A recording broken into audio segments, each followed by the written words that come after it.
Much, Honorable Speaker, and thank you to the question by Honorable Ndamase in relation to the situation in Johannesburg.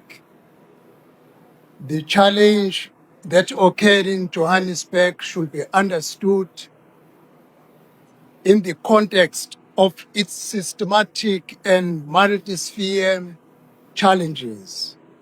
Firstly, it was a power failure at Eskom supplied Rand Water Pipe, and this was compounded by a major pipe burst which restricted the water circulation. And as a result, water could not be distributed to the residents in Johannesburg timeously.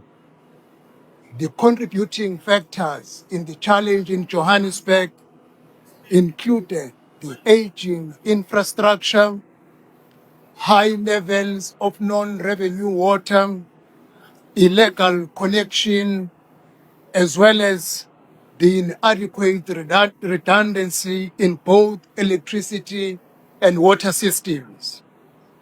The mechanisms that are in place to address these challenges is the whole government approach, not a single department. COGTA is working jointly together with the Department of Water and Sanitation, Eskom, Rand Water, Gauteng Provincial Government, SALGAM, and the City of Johannesburg through the Provincial IGR Water Forum to coordinate the interventions, which include, amongst the following, detecting leakages and pressure management to reduce the system strain, refurbishment of critical reservoirs and pump stations, valve and meter replacement timeously, the enforcement against unauthorized connections,